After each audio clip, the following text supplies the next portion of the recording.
Ohio State wide receiver Jeremiah Smith has more money in his bank account than many NFL receivers. How rich are these college players getting? Locked on Big Ten starts right now.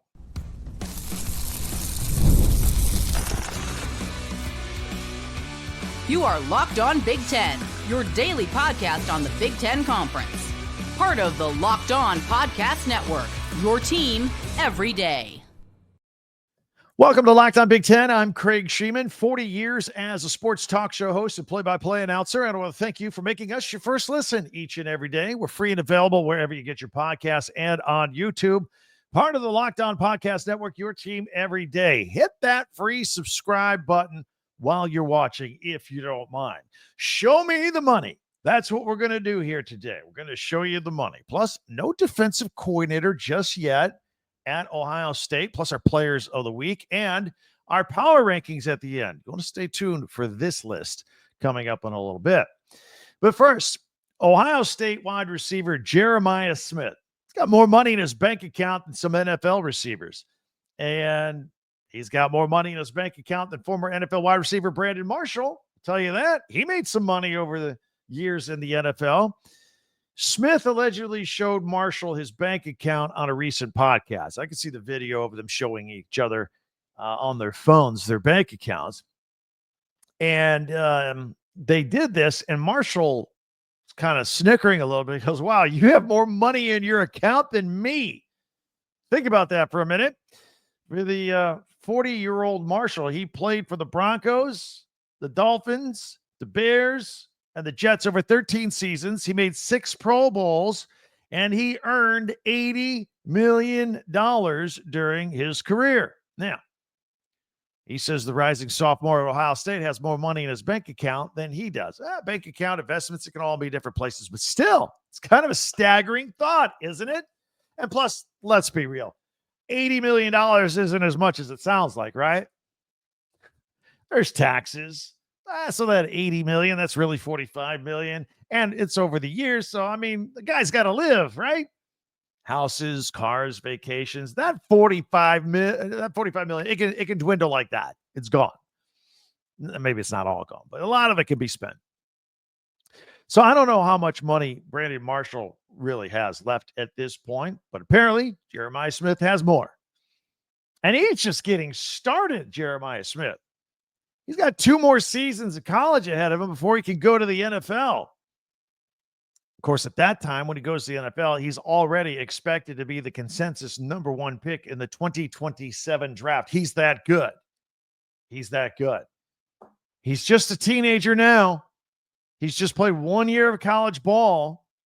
We don't know exactly how much name, image, and likeness money he has earned so far. But we do know that Ohio State has one of the largest name, image, and likeness collectives in the country. And it was widely reported that Ohio State spent over $20 million on its roster this year, on the roster that just won the national championship. It was also reported that at least one school offered Smith $4.5 million to leave Ohio State and enter the transfer portal just last month. If that's true, obviously he turned it down. He's still there. Did he turn it down because he was loyal and happy at Ohio State, or did he turn it down because $4.5 million wasn't enough money compared to what he was already getting? And let's not forget, in addition to outside money from name, image, and likeness, beginning this year, college players get a cut of revenue sharing from the athletic department. The money's just going to keep on rolling in. You know, it used to be if a talented player was lucky, he might get drafted in the first round of the NFL draft and be set for life financially.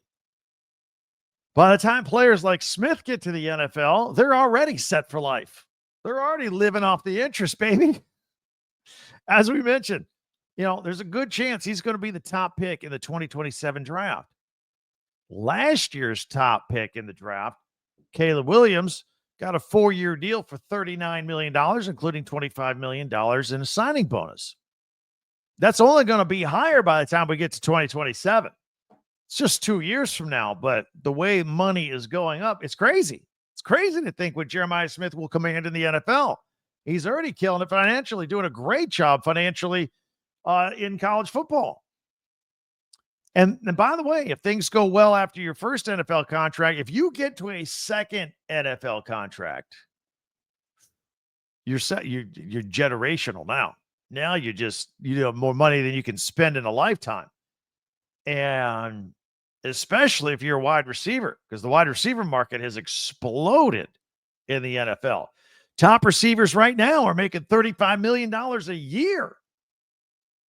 So now, 5-6 years from now, who knows how much receivers will be commanding? This past year, Vikings wide receiver Justin Jefferson just signed an extension, 4 years, $140 million. By the time that Jeremiah Smith gets to his second NFL contract, we're going to be north of $200 million. We're going to be up there. Not too long ago, proponents of paying college athletes said these kids dedicate so much time to football and a football program and a school and a university and athletic department that they don't have time for part-time jobs. And college kids need part-time jobs to pay for cheeseburgers, go on a date, go to the movies, buy some clothes, maybe have some gas money for the car, even if they had a car. That's what we used to talk about. Now they have a car. Now they may have a couple cars. So going back this past year into Sports Illustrated, they posted some name, image, and likeness revenues for kids, for student athletes going into the season. So this goes back to last September. Shedeur Sanders at Colorado going into the season was set to make $4.8 million as their quarterback. His teammate Travis Hunter was set to make $2.6 million, and he went on to win the Heisman. Arch Manning was north of $3 million this past season, and the numbers just kept going up. By the end of the season, Michigan was busy flipping quarterback Bryce Underwood from LSU with a name, image, and likeness offer of more than $12 million over 4 years. I think my part-time job in college in radio paid like $5.50 an hour. I don't know what kind of job you had when you were a teenager, but it wasn't like this. Now, granted, 90,000 people weren't paying money to buy tickets to come see me play or talk on the radio, but or I wasn't on national TV every weekend. But the money here that we're talking, and again, once you look at name, image, and likeness in one pile, what a kid can get, now you throw in some revenue sharing that's going to be happening. Each school has to put out $20 million a year for the next 10 years as part of the House settlement. The money's just flowing. It's all, and just the amount that it has gone up from when name, image, and likeness started just a couple of years ago to now is incredible. Back when it started, not everybody really had it at their school. Maybe only a few players got it.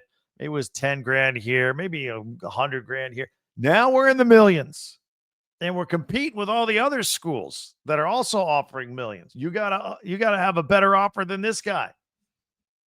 So look at Jeremiah Smith.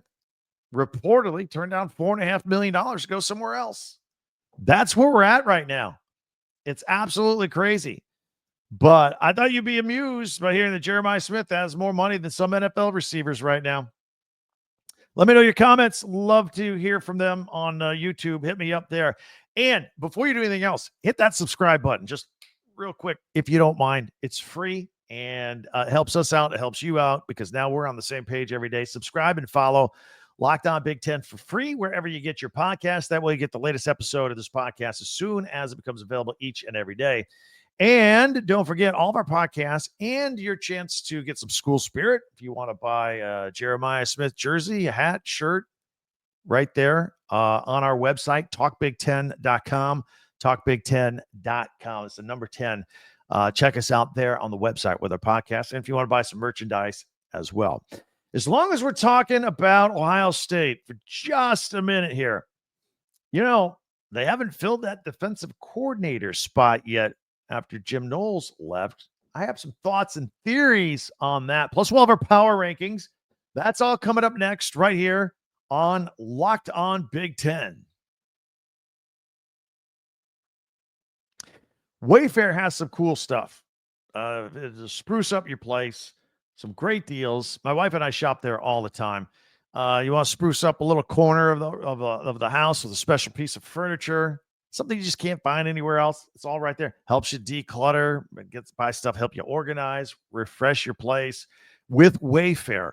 They can help you out with all this kind of stuff and everything within your budget too.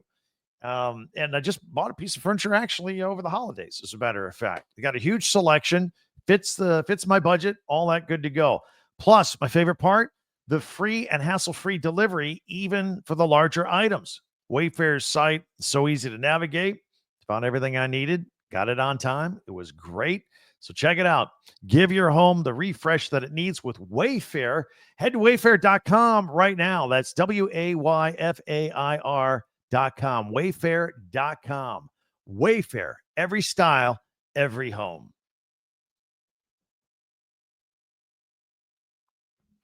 Thanks for making Locked On Big Ten your first listen each and every day, especially you everydayers out there. Meanwhile, be sure to hit that subscribe button right now. Share, follow, and like Locked On Big Ten, your team every day. And check out our website, talkbig10.com.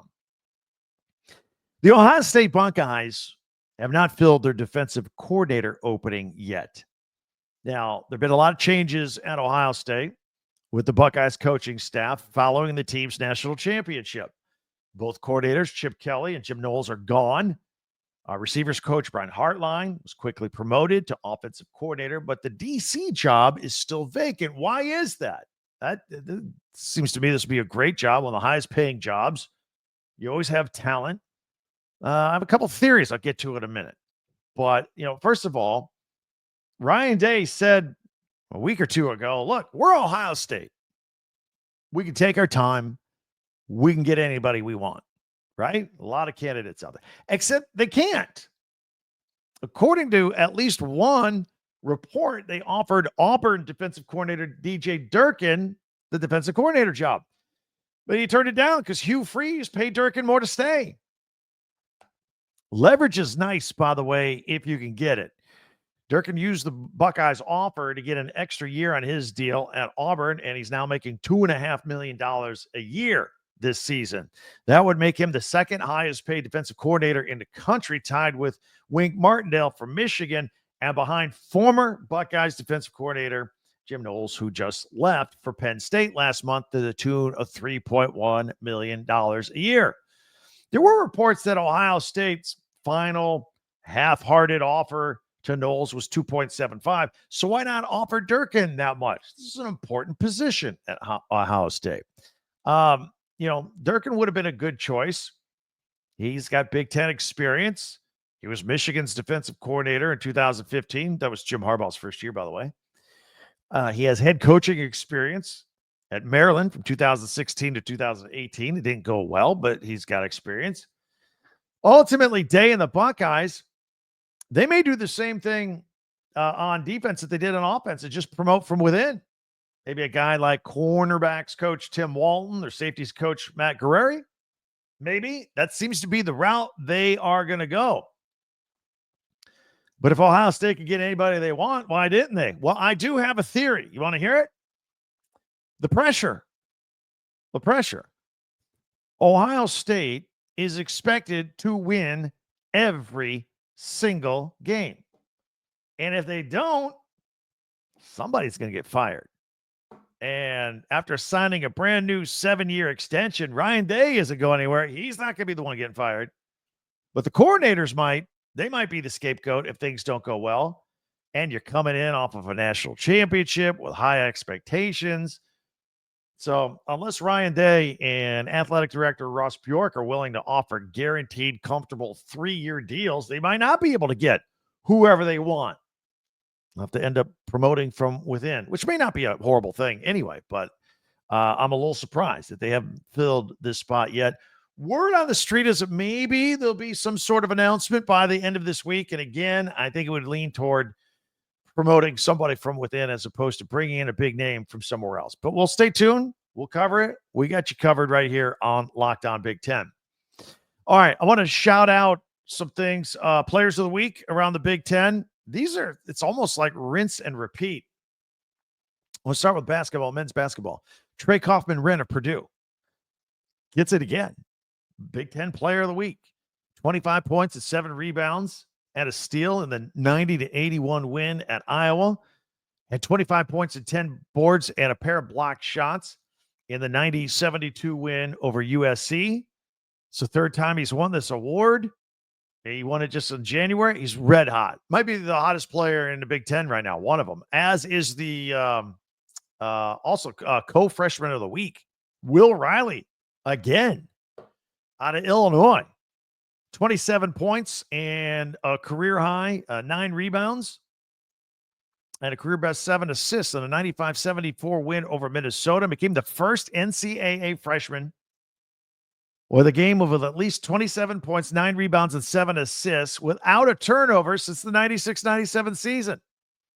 Had a team high 18 points and 11 rebounds in the second half and 6 assists in an 82-73 loss at Rutgers. So third time he's won freshman of the week. Going to probably have a leg up on freshman of the year at this point. Won this one just last week, back-to-back weeks. Best freshman in the country, maybe. Well, maybe not the country. Definitely the Big Ten. Also, he was co-freshman of the week with Derek Queen from Maryland, 6'10 center. And he had a career-high 29 points, 15 rebounds, and 5 assists in a 90-81 win over Rutgers. And became the first player this year in the Big Ten with at least 25 points, 10 rebounds, and 5 assists a game, and added 13 points and 8 rebounds and 2 assists and 2 blocks in a 73-70 loss at Ohio State. This is his fourth freshman of the week, also playing very well. These two guys, just every week, it seems like. He last won it last week in January. Over on the women's side, we got our players of the week. Kayleen Schmeichel of Maryland, 21 points, 10 for 10 at the free throw line, and 9 rebounds against Oregon, shooting 72% from the field on her way to a career-high 36 points versus Washington. Her 36 points were the most scored by a Terp since 2019. Second Big Ten player of the week for her career. And also on the honor roll, Kiki Iriafen from USC, 19.5 points, 8.5 rebounds, 3.5 assists, averaging in a couple of wins for the Trojans. And Silo Swords for Michigan. Michigan 2-0, and including an upset of number 20 Michigan State, 17 points, 5.5 assists, and 5 rebounds in those 2 games. And she also got the Freshman of the Week award for Michigan. So pretty impressive with those dates. It's her third Big Ten Freshman of the Week award. And congratulations to all of them. We always like to highlight all these men and women in the middle of the week when we look at that. Now, as long as we're looking at hoops tonight, Wednesday night, couple of men's game, doubleheader on the Big Ten Network. We got Iowa at Rutgers. That's at 6:30 Eastern. Again, on the Big Ten Network. Washington at Ohio State. That is at 8:30 on the Big Ten Network Eastern time. The women, pretty good schedule here tonight. Wisconsin at number 22, Michigan State. That's 6:30 Eastern on Big Ten Plus. Northwestern is at Purdue, 7 o'clock Eastern, Big Ten Plus. Indiana is at Michigan, 7 o'clock Eastern, Big Ten Plus. And Oregon is hosting Washington. That's at 9 o'clock Eastern, 6 o'clock Pacific on Big Ten Plus. So plenty of hoops to go around. Now, if you are new to this podcast, our final segment, we always have a locked-in feature depending on the day of the week. Monday, we have our top 10 Big Ten observations from the weekend. Tuesdays, we do Tuesday tweets. On Wednesdays, we like to do power rankings, also Big Ten classics on Thursday, and then we make our picks for games on Friday. But back to today, Wednesday, what we like to do power rankings, whether it be our version of the standings or what have you. I'm going to do something a little bit different here, and it involves Big Ten football coaches.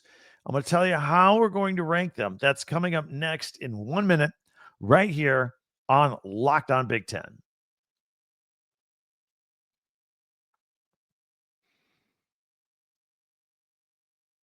All right, it's time for our power rankings. And what we're going to do today, I borrowed one. I'm going to give them full credit here. But Badger Wire covered the Badgers. They do a lot of Big Ten stuff. I find it interesting sometimes, so I check it out. And they power ranked the Big Ten football coaches for 2024. So I'm going to present their list. I'm going to tell you where I would make some changes. I agreed with a lot of it. That's why I put it on here. So If you are audio only, no problem. We'll describe it in detail. We're going to put the list on the screen here so we can take a look at it here full screen. Let's start with the top 10. No big surprise here. We're going to put Ryan Day at Ohio State at number 1. I mean, when you come off of a national championship, I mean, it's interesting because I was just talking about this with some people the other day. Look, Ohio State was the 4th place team in the Big Ten this year. That's right. Oregon, Penn State, and Indiana all technically finished higher than them in the standings, even though they beat Indiana, but they had an extra 2 losses. So Ryan Day, number 1, Ohio State national championship, 70-10 in his 80 games at Ohio State. Dan Lanning right there. Got a Big Ten title. Going to put Oregon's football coach at number 2 in the power rankings. Again, this is according to Badgers Wire. So far, I don't have a problem with this list. So if I were making my own, this would be it. James Franklin at number 3. Got 11 years, getting ready for year 12. Made it into the playoffs this year since it was expanded and made the most of it. Got to the semifinals. Only lost to Notre Dame by 3. Notre Dame went on to the national championship. I was really hoping for an all Big Ten final between Penn State and Ohio State. That would have been cool.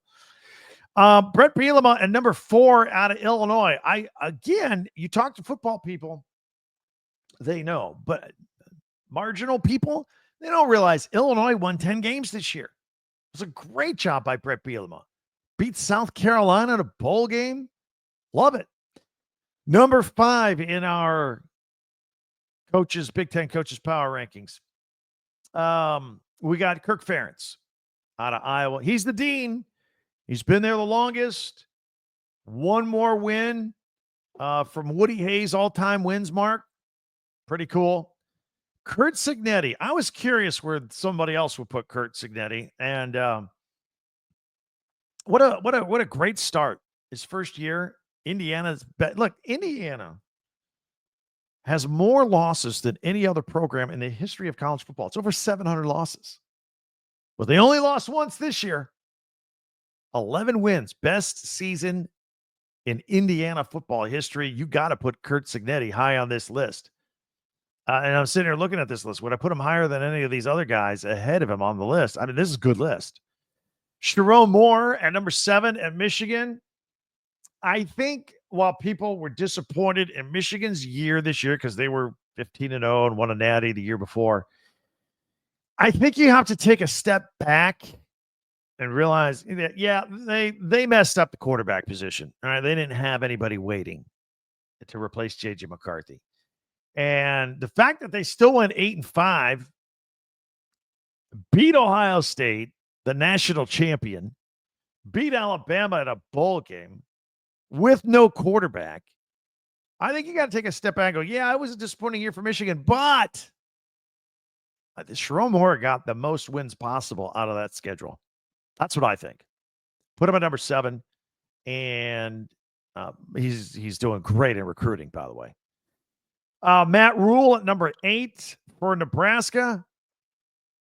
You know, a lot of people look 7-6 and got to a bowl game. All right, that was a big hurdle for them. Now, here's the deal with Matt Rule. You don't want to be 7-6 every year. You got to take that next step forward. Got to do it. So what's next for Nebraska and Matt Rule? But we'll put him in our top 10. Lincoln Riley. I don't know. I might have knocked him down a peg or 2 here at USC. Overall, look, 81-24, but only 15-11 in his last 2 years. He's a good coach, good quarterback whisperer, disappointing back-to-back years, big contract, nothing going to happen to him. He can move. He can float downward on this list if he doesn't have a come back with a big year this year. And PJ Fleck rounding out the top 10 in Minnesota. I'll admit, when he first brought in Max Brosmer at quarterback from New Hampshire, I'm like, what are you doing? Bring a kid from a small school going to play in Big Ten? Hey, they went 8-5. 3 of their losses were by 6 points total. Took Penn State down to the wire. PJ Fleck did a heck of a job at Minnesota this year. Very good job. All right, That's the top 10. Let's look at the best of the rest, as they say. Luke Fickell at number 11 for Wisconsin. Look, I think it's been disappointing for Luke Fickell. He's got to get the quarterback situation right. This is a pivotal third year for him. If he doesn't do well this year, I don't know. I'd be nervous. Jed Fish at Washington at 12. I might put higher. I'd put him higher than Luke Fickell. Maybe higher than Lincoln Riley. This was a steady year. Think about it. Jed Fish comes in. Washington off of the national championship appearance, lose 20 of their 22 starters. Everything's new, and he rolled it in at 6-6. He's got a history of rebuilding. Did it at Arizona. I think he's in a good spot at Washington. I would rank him higher. Greg Schiano, if possible, I would rank higher than they did here at Badgers Wire. They got him at 13. And Rutgers back-to-back 7-win seasons, 7-6. Rutgers is a hard job. That's a tough job. And Greg Schiano's the one guy on earth that I think is made for this job. I think he's a good football coach. Good enough to look. Rutgers was 7-6. I get it. But I would rank him higher as a football coach. Deshaun Foster, UCLA at 14. It might be a little high at 14. I haven't been that impressed yet. 5-7 this year. I think they won 3 in a row after a tough start. And look, it was tough jumping in there. Chip Kelly left late. I don't know yet. I don't know on Deshaun Foster. Jonathan Smith at Michigan State, 5-7. He could be higher. Here's what's going to happen with Jonathan Smith. All of his eggs are in the quarterback Aiden Childs basket. All right. If Aiden Childs had a lot of interceptions this year, but he's very talented and very athletic. If Aiden Childs takes a big step forward, Jonathan Smith takes a big step forward. Michigan State takes a big step forward. If Aiden Childs doesn't take a big step forward, then there's going to be some rumblings about Jonathan Smith. Mike Loxley at Maryland clearly had a disappointing year this year. He's at 16. They're at 4-8, 1-8 in the Big Ten. A little bit of bounce back in recruiting this year, so that's good. Again, this is according to Badgers Wire. I'm just commenting on what I would do with this list. They put Barry Odom at Purdue at 17. He hasn't coached a game yet. Ryan Walters was 5-19 in 2 years. They fired him, the former defensive coordinator at Illinois. So Barry Odom comes in from UNLV. He makes their list at 17. And they got David Braun at Northwestern last. You know what's amazing about that? He was coach of the year last year in 2023 when they're 8-5. They fall to 4-8. Now he's last on their list. Look, it's tough at Northwestern. I don't know where I would put David Braun on this list, but it feels a little disrespectful to put him at 18, right? Anyway, that's the power ranking according to Badgers Wire. I'm not criticizing Badger Wire. It's a nice list. I'm just telling you what I would have done differently in about 3 or 4 spots on that. So that's what we did for our power rankings here today. Let me know what you think. Would you have ranked them any differently? Hit me up with comments on YouTube. Always love that. And in the meantime, there are many ways for you to interact with me. There's Twitter at Talk Big Ten. There's our website, talkbig10.com, where all of our podcasts go. And also you can buy merchandise from your favorite school right there. Before you go, though, hit that subscribe button, please. It's free.